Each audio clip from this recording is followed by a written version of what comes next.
We have Faiz here. He is a model and he's super passionate about mental health. He even works in the space. Faiz, welcome. Hi, Kelly. How are you? I'm good. Thanks for being here. Absolutely. Thank you for having me. Of course, I'm really excited to get into this conversation, Yeah, especially in the month of Pride for June. absolutely. So, why don't you start us off by telling us a little bit about yourself? Sure. Well, most people know me through as Faiz. My name is Faizon, and I actually work at a psychiatric hospital. I'm known as a youth program education assistant, where I work with individuals that go through or that have suffered from trauma, family things, substance abuse, self harm, things of that nature. I am a model. It's something that I've enjoyed doing, I've loved doing, and something that I continue to want to progress.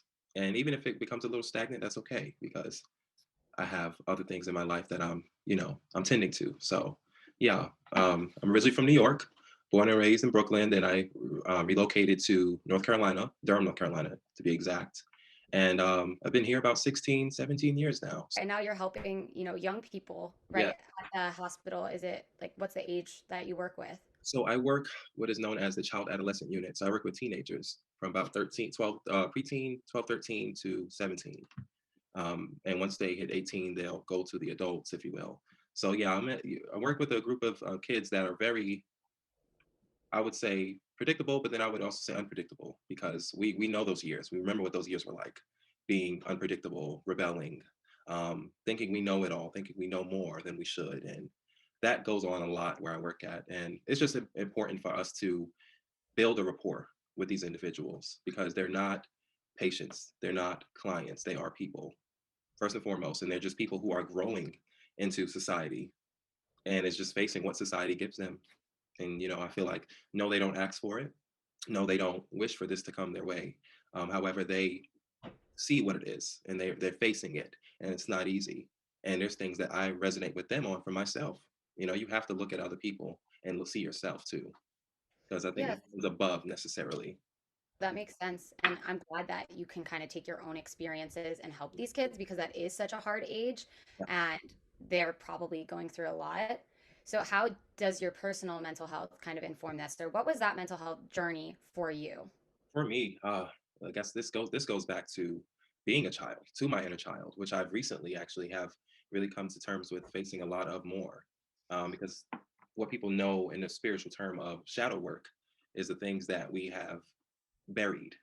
So seeing these kids and seeing these kids from all walks of life for myself, I look back at myself and I realized, especially in the spirit of Pride Month, that I didn't see um, how proud I was to be fully myself. And I remember growing up and going through moments of being bullied and feeling less and feeling like the quote unquote black sheep and with my family and things of that nature. But I always knew that I stood out. So I always knew there was a benefit no matter what I felt low about to something. And I was like, why am I standing out so much? Why am I excluded? But not really excluded, but I'm more so just in my own lane. Um, Facing bullying and facing things being called, the terms faggots, gay, and this is why this, and this is why you're this because of this. A lot of those things that you put away and you go out into the world as you get older and you feel like you have to be a certain way so people can take in your acceptance as you're accepting yourself for who you're portraying to be now. So it's in a way sounding like a mask is on, and I can attest to that. And I think one of the things that I read from a recent post of MHGN's was actually the trauma, and it was talking about taking accountability for your trauma, and that was something that I've coasted with throughout my life was just masking on that inner child and really not facing it. So I see that with the kids a lot that they feel like they have to take on this persona, not just because of what's trending and what's happening, but because of what they were introduced to. So coming to moments of saying that I would say bullied and everything of that sort, I never felt like I didn't know who I was. I never felt like I didn't know who I liked. I always knew. I can go back to, and my mom would probably punch me for this, not physically, but mentally, saying that, oh, you always remember back to 5 years old. You always remember back to age 5. And I'm like, I don't know why. I just don't. I just do. But I remember since then that I liked men as well as women. And at the time, then growing up into my adolescent years, I realized, yeah, I really did like men and I really did like women. So I had to find myself figuring out how to act on it naturally because I guess it didn't feel so natural because of what I was around and what I was being told. It didn't seem original. It seemed like I was putting on something rather than being fully me.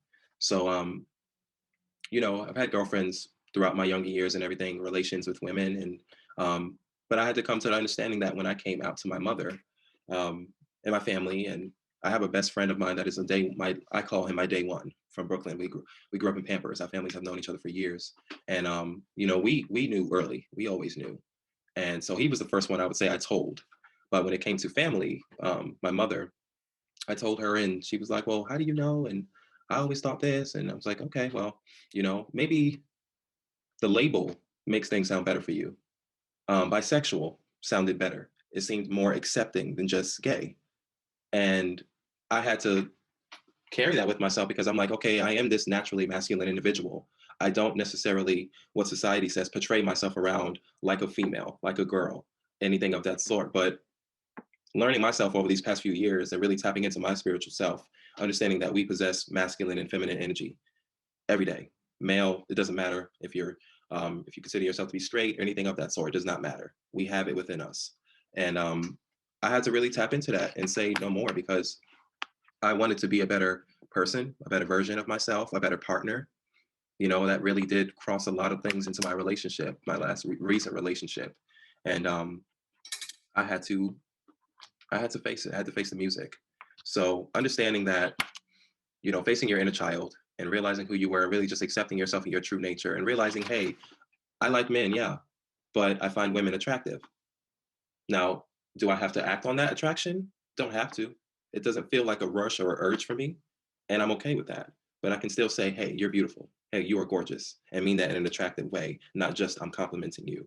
So that's why the labels, society's labels, have always just kind of given people a second thought about who somebody really is.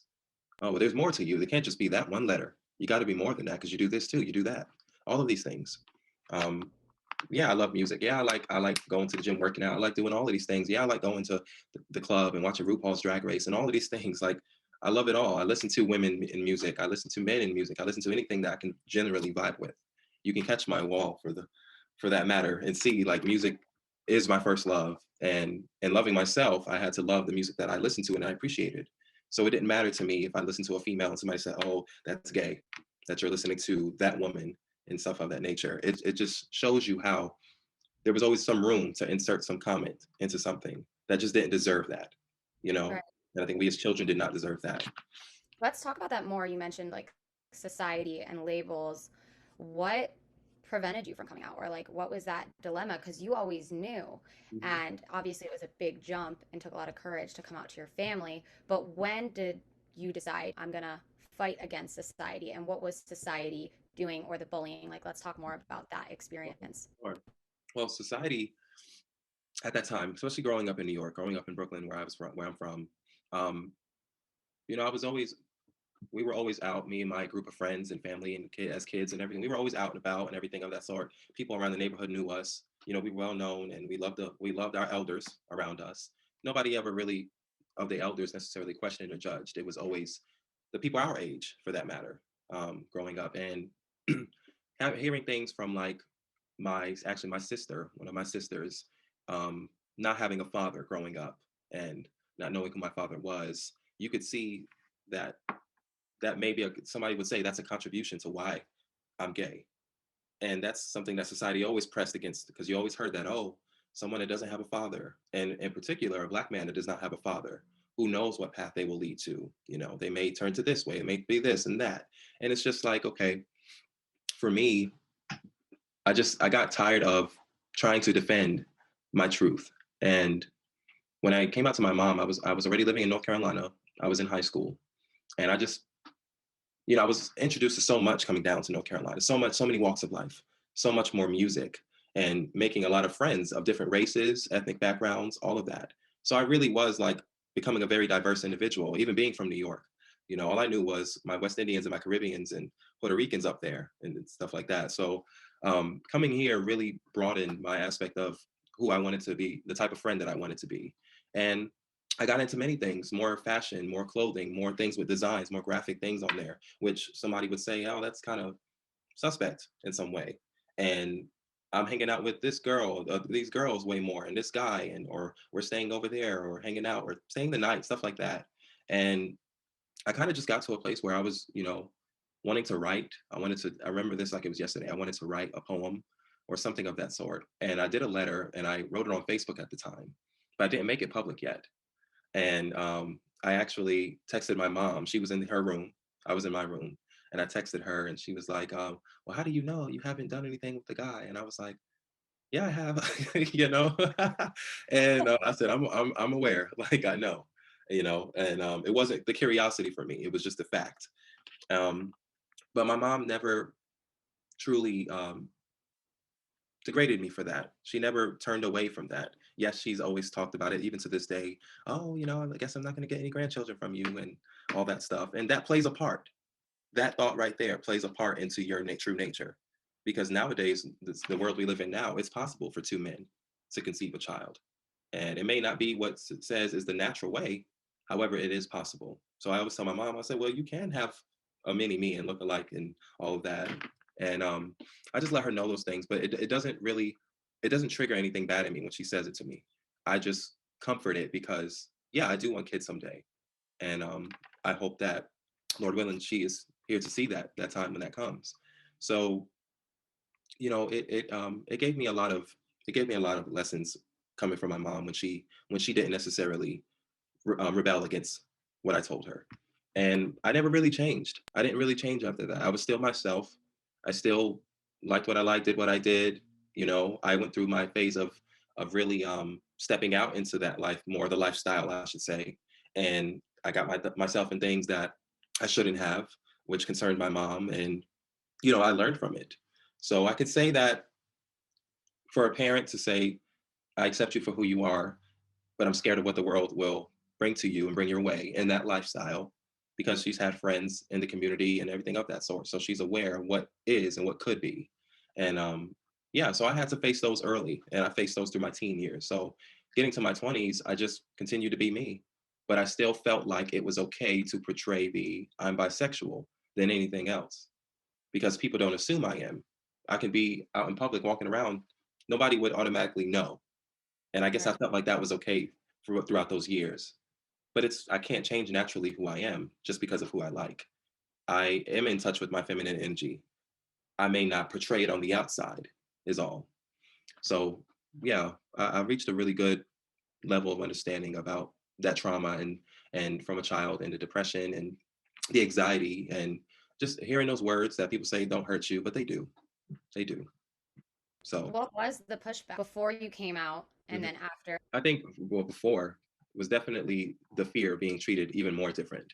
The fear of people actually thinking that, hey, these confirmations of me being the black sheep, or standing out in the family as the child with a different father and not knowing his father. Oh, could these be true? Is he a part of that societal category?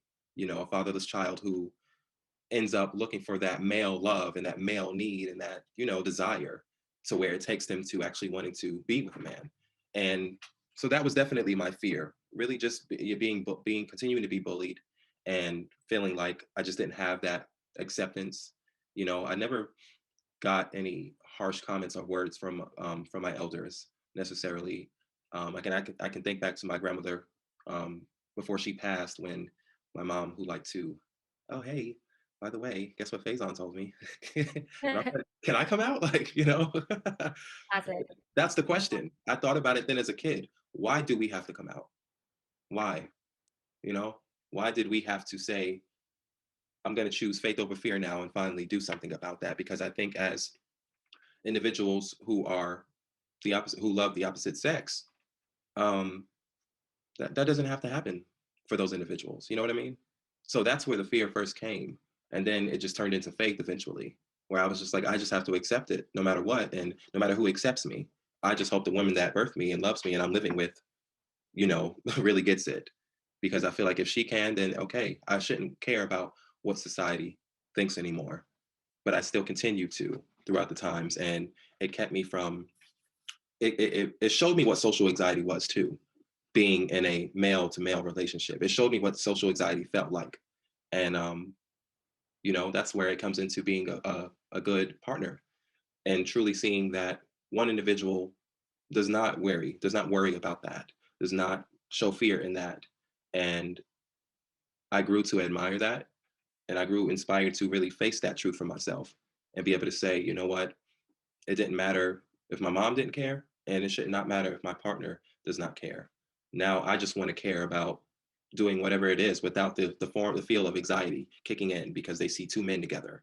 Even with PDA, and PDA is something that I've battled for some years since my early relationships with men, and I I'm still I'm working through that. It's in process right now. It's really in progress right now, where I'm actually sitting down with myself and thinking, why? Why don't you like it?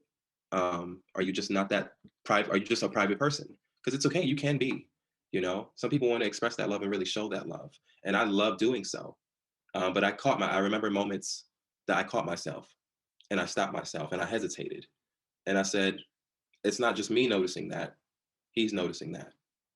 So if other people are going to notice it as I do, then they're going to know that I'm not fully comfortable with myself, right?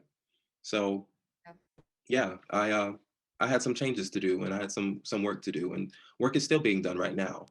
It's just that I have to do it in the best way that I know is for me, and not, you know, how do you say, put myself in other people's shoes in that moment. Really, just take for me what it is I can do.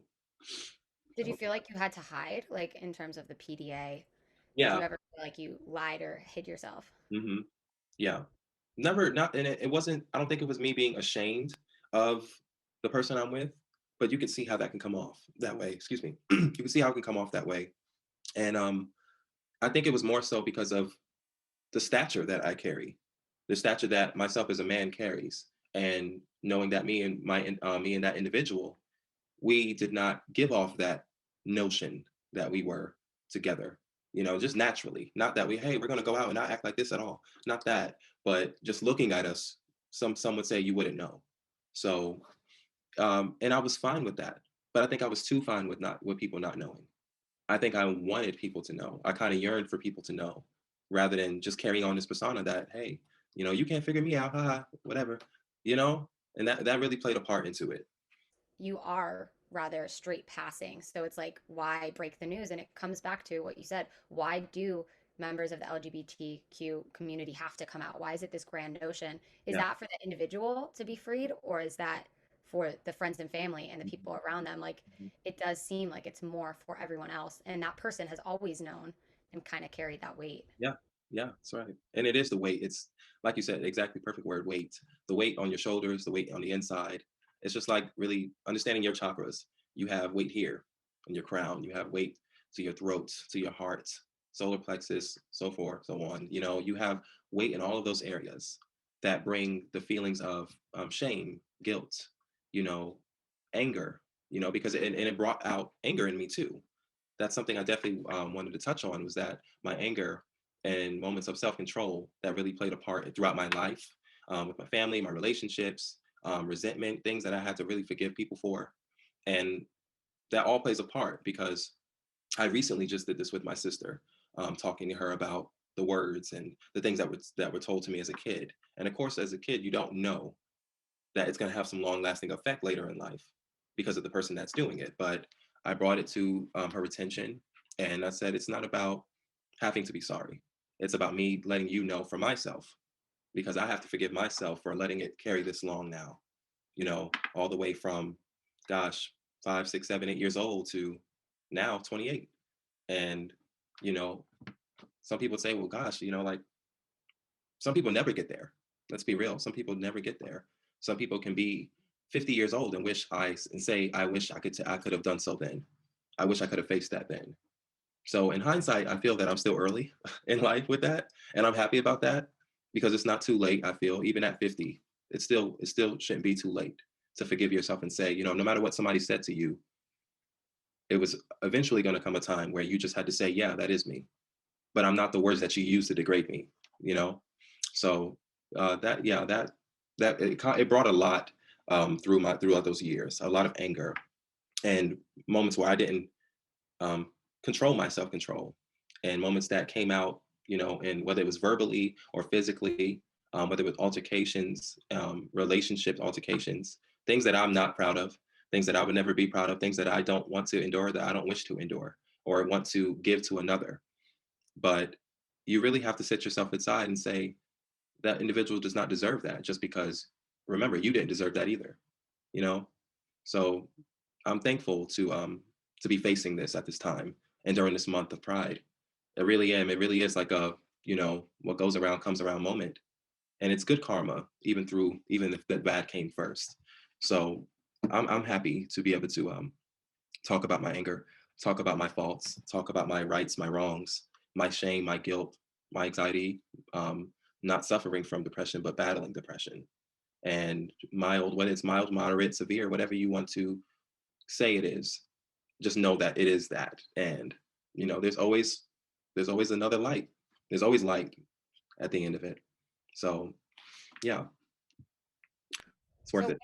the anger and some of the other mental health concerns that you had, was that you projecting from the childhood trauma that you never addressed? Absolutely, absolutely. And I think that my anger portrayed a lot with my family relationships. Me and my mom, I love my mom dearly. We didn't always have the best relationship because of that truth that was about my father and not knowing who he was and things of that nature.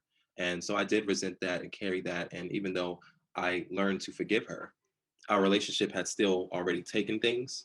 And we just always had that rapport. And I always used to say that, I'm the male version of you. That's why we butt heads. And in hindsight, I'm really not, but I am a stern and, respectful but opinionated individual. I don't try to step into what somebody's saying they're feeling. I want to listen, but I want to be heard too. And I think that's where a lot of that stemmed from. So they say, how you look at yourself is how you look at other people, and love other people is how you love yourself, all of these things. And I think that the treatment and the relationships that I had with people prior to my relationships, that stemmed a lot with my anger. So it did come out in a projecting way. It did project in moments that I did not want it to, but I guess that urge said, hey, it's okay to. Anger said it was all right. But, in hindsight, looking at yourself from the outside, it's not okay. It's never okay, you know. But you have to get it out some way, somehow. You just don't want it to be towards somebody that you truly do love. Because I come from a very family oriented background, and we can be sad, upset with each other for a moment or two or day or two, and we know how to bounce back. You know what I mean? We do forgive. We do go on. We do accept that individual for who they are. I have to accept my mother for who she is, because if I did not, I wouldn't have called her earlier.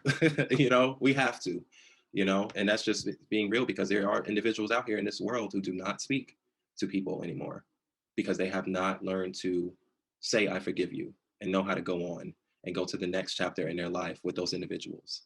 And that's what I want. I want that for my family. I want us to continue to be open, accepting. I have a nephew who is, amazing and lovely, and all of my nephews and nieces and siblings, everyone in my family is great, no matter the flaws that we possess.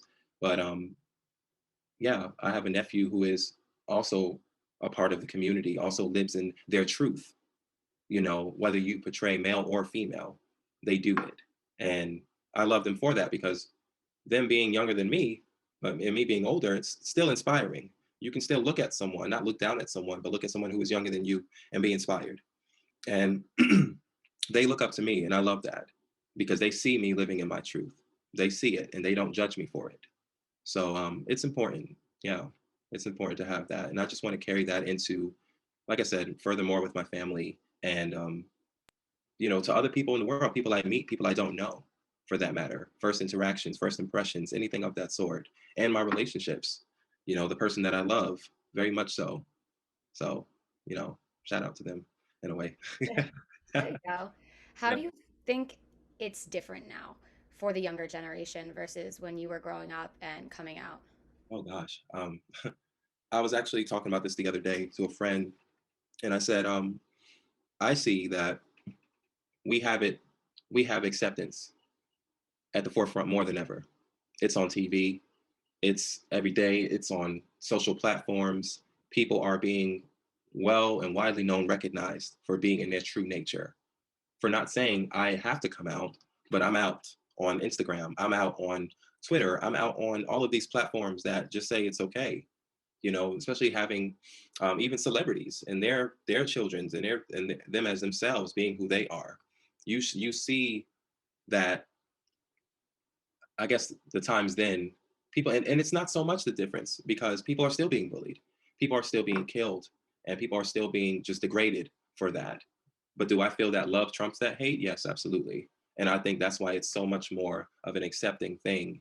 um, I've seen a lot of things lately with people talking about how a lot of businesses and all of these companies and stuff are profiting off of pride, and people say that main quote, pride was a riot. It was not a platform to say, you know what, profit from us, because that was people's pain.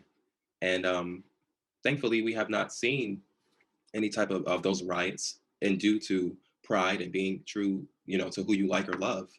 But yeah, so there's not that difference when it comes to the bullying and everything. But as far as after today now, it's definitely more accepted. I would say it's what people would say more natural, more pure. You are who you are, and that's just that.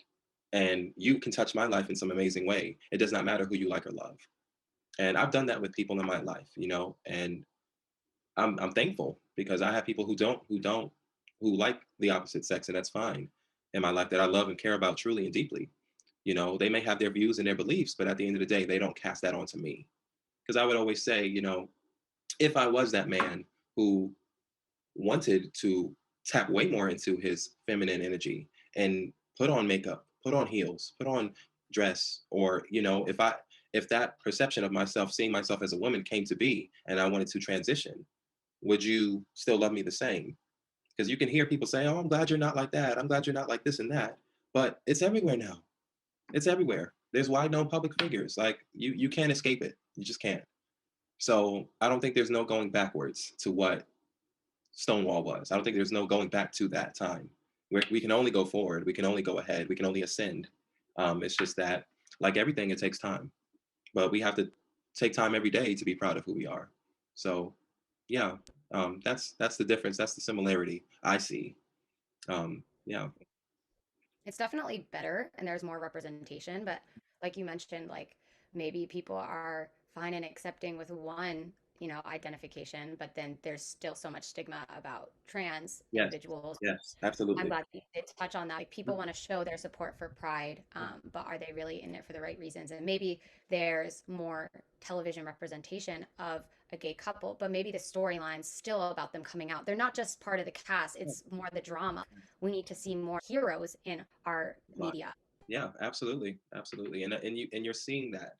Um, being an aspiring actor and wanting to do more acting eventually, I read things all the time, and I always focus it towards what I've seen to be another coming out in the industry. And there's this actor who, I think he's going to play a gay Marine, and that's going to be something of a film, I believe. I mean, I want to portray, and I've been thinking about this lately and just manifesting it and just being patient with the time, because I never know if it could really come or happen. But I would love to portray Mr. Bayard Rustin, a man who was very prominent in the civil rights movement and also happened to be a gay man, right alongside Dr. Martin Luther King Jr. So that would be something of an ideal dream. I'm just putting it out there with you right now, Kelly, that it happens, you know. But it is important, and because I don't think there was necessarily, you don't know we don't know the backstory of that time and what that was like to come out then. Who knew? Back then it was just, I think, a matter of what was the public attention was race back then in those days. I guess it really didn't portray so much directly to sexuality unless they didn't talk about it enough.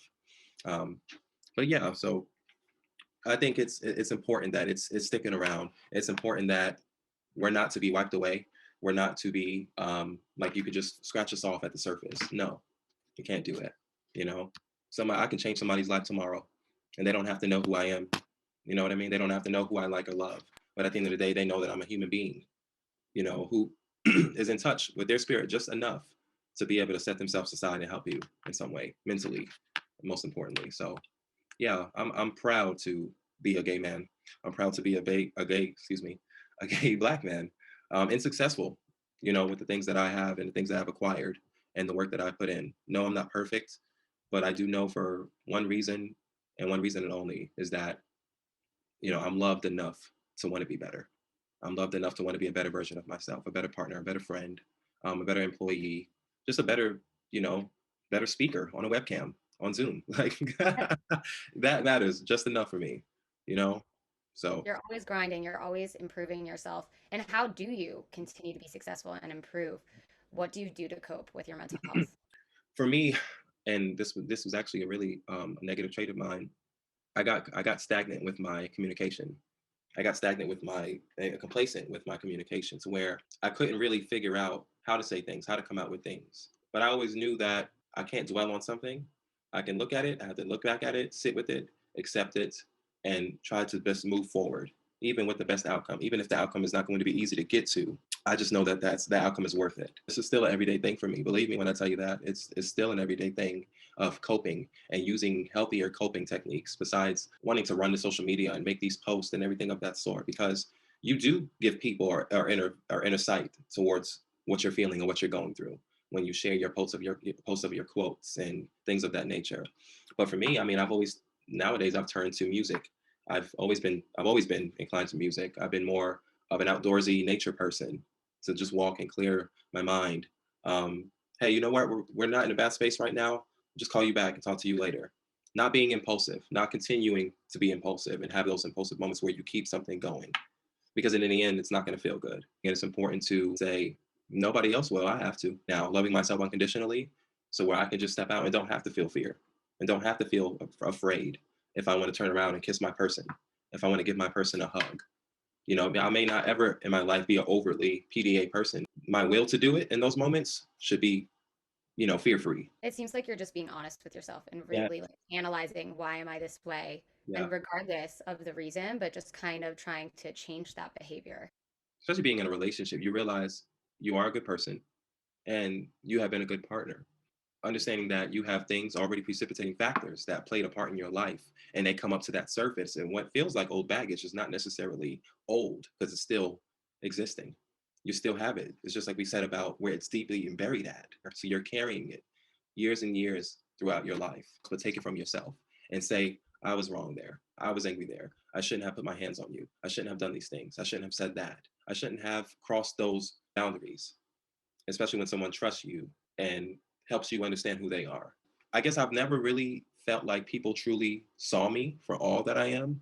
And I mean that with everything I was just talking about with my upbringing and all of that stuff.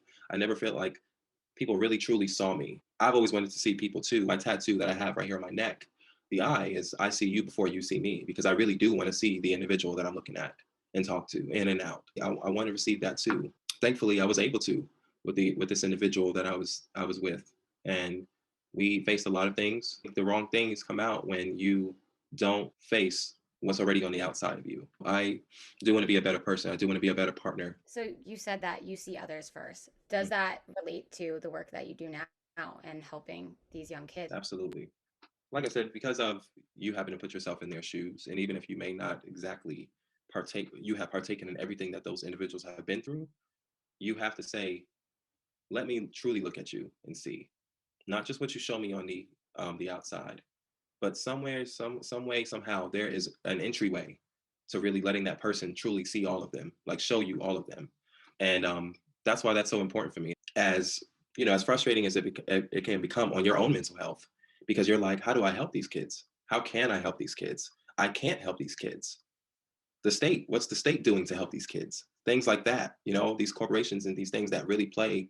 And I do feel like I'm becoming more of an activist, because it does frustrate me to see how these things can go sometime and run. And you really pay attention to the incline and the decline of that individual and where they are and where they're going and where they're still at. And I think that's why they like to say, oh, he's cool, all of that stuff, even though they can be upset with me one day and be upset with me the next day. It's okay, because at the end of the day, I have a job to do. It just reminds you of where you were too, where you could have been, because who knows? I'm thankful for the self-control that I did have growing up, because I could have been one of those kids in there, in that institution, the hospital. My mom is in the substance abuse field and has been for years. She was a former addict, but she turned her addiction into helping others. and being there for another others throughout their trauma and their addiction. So it kind of just it went from her to me, and I don't know who's next in my family, but that's okay because I am where I am now, and I'm carrying that seed. So I just have to keep, building that foundation. What would you say to someone who's maybe in the closet? Definitely seek your support. Seek your support as soon as possible. Trust that you can find in someone about who you are truly and naturally, that it's not wrong who you are, but it is wrong how people cast you out of what is okay and what's normal. So that's wrong. But who you are is not wrong. I definitely say to take some time to think about it because we don't know our circumstances. We don't know all of our living situations growing up and arrangements and all of those stuff because we don't know if somebody would be kicked out for doing that. So my best word of advice is to choose faith over fear, but just make sure you have a grounded understanding and what's to come after. Even if it seems unexpected, just make sure you have a grounding background where you have that support. Someone in your life is going to support you. Someone is not going to let you get kicked out. Someone is not going to let you get out there and meet the wrong people. Someone, somewhere, there's outside waiting a chosen family for you. I never really had a chosen family, but I've had extended families that have loved me and have cared for me deeply for years, and I appreciate them to this day for that because they chose to see me as not just a black man, not just a gay man, but as somebody that they grew to love, and that I hold deep within myself. So to really just choose faith over fear. Take your time. Don't rush it. Be yourself. Stand up for yourself. Make sure you have someone that is an elder of you to stand up for you. Doesn't matter, like I said, how public society is with seeing us now, seeing us in this out in the community now.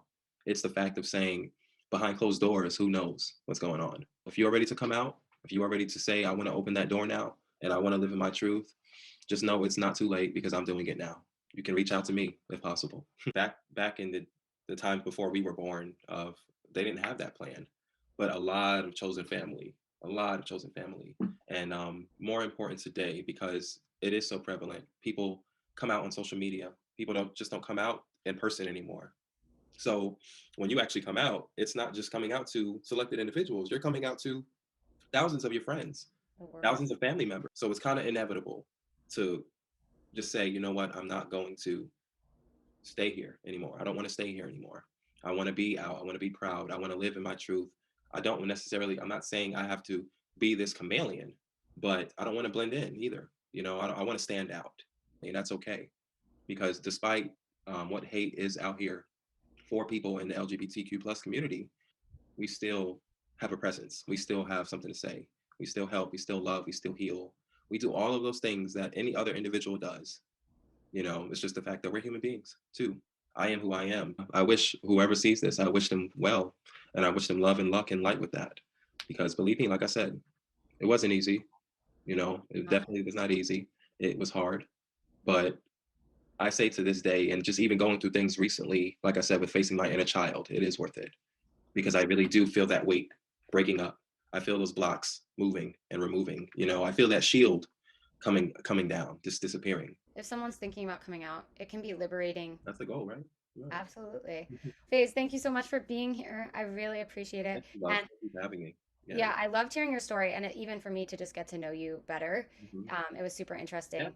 So, where can people find you if they want to get in touch? I know you're open if people want advice or help. You're so Yeah. sweet in that way, but where can they find you? Absolutely. I mean, I want advice and help too from others too. So I thank you for that. But you can find me if anybody wants to find me on Instagram at Faizon Khalil. My first name is Faizon.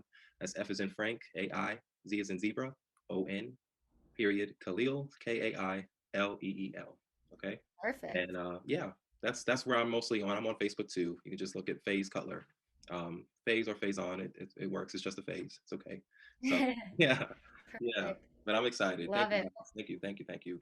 Thanks again, Faze, for being here. And this was another episode of Brains Out Loud. Thank you for listening, and we'll see you next time.